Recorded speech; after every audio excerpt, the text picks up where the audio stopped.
In this video, we will analyze Manchester United's defeat against West Ham in the 9th round of the Premier League and how VAR influenced the outcome of the match. Manchester United started the match with the following lineup. Onana began in goal. Dalot played as right back, the Ligt and Martinez were the centre backs, and Mazraoui took up the left back position. The midfield consisted of Casemiro as the defensive midfielder, with Eriksen and Fernandes ahead of him. Ten Hag decided to revert to his previous midfield configuration after the failed experiment the other day against Fenerbahce. Rashford started as the right winger, Garnacho as the left winger, and Højlund as the center forward. Now let's go into the match details.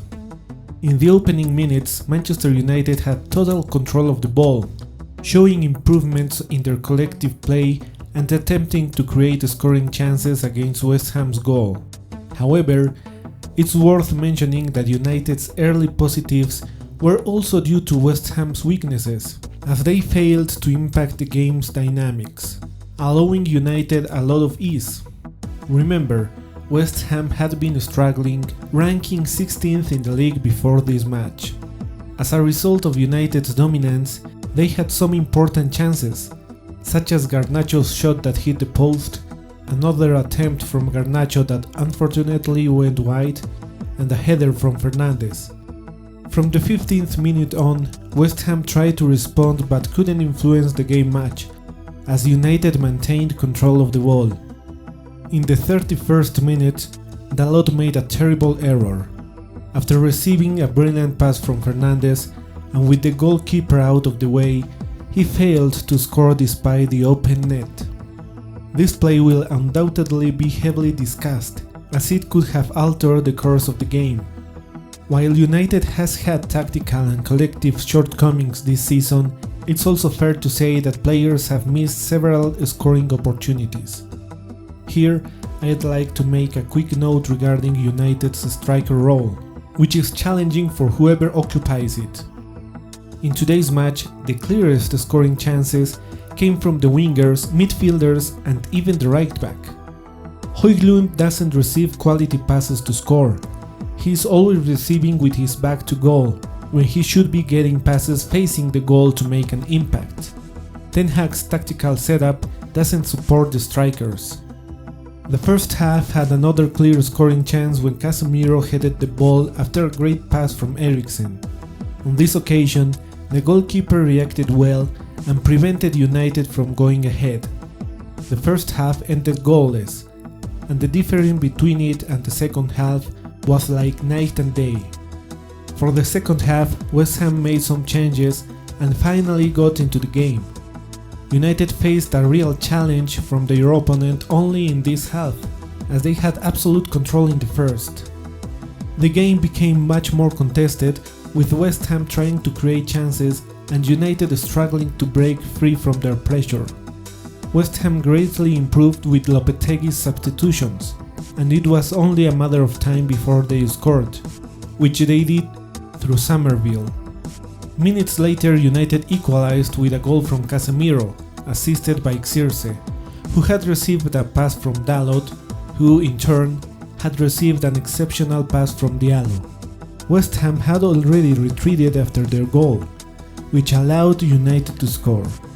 Unfortunately, Mazraoui had to leave the field due to injury, adding to the list of injured fullbacks. This will undoubtedly be a significant loss if his injury is serious.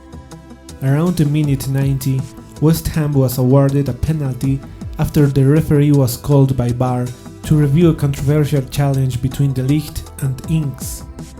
This decision was quite controversial because, although there was contact, it was a normal football play, with both players going for the ball and one arriving just before the other. The ligt did not make a reckless attempt at the ball, nor did he extend his leg excessively. Many argue that Ings also touched the ball with his hand, questioning why VAR didn't review that, but the leg contact happened just before Ings touched the ball with his hand. This was without a doubt a highly controversial call and in my opinion a mistake. West Ham then went on to score the 2-1 through Bowen. What's frustrating about this is that the Premier League lacks consistency in refereeing decisions. The same action in a different match might go unnoticed. Many fans are accusing the Premier League referees of corruption, and while it's true that decisions have gone often against Manchester United, if we are honest, there is no reason for anyone to want to harm United, as they are quite low in the table and their results have little impact on other teams. What we can ask for, however, is consistency in decision making in the Premier League. This league used to be the best in terms of officiating, but nowadays it's among the worst in that aspect. Manchester United ends up losing a match they could have easily won, but a combination of poor finishing by the players and the penalty decision has caused them to drop points in the league once again. Some will defend Ten Hag for a decent first half against an absent opponent, but that's just ignoring the bigger picture. Ten Hag's shortcomings are numerous, and today's performance doesn't mean much in the grand scheme of things. Ten Hag clearly found his excuse for the match, as he always does. He'll likely dismiss this game in his mind, as he said he disregarded the Tottenham match. This man lacks a shred of self-criticism. This brings us to a question: how many matches this season and last has Ten Hag decided to ignore? Maybe that's why United is struggling so much. That's all for today. What are your thoughts on this match and the penalty decision? Leave them in the comments. Don't forget to subscribe and like the video if you enjoyed it. Thanks for watching, and I'll see you in the next video.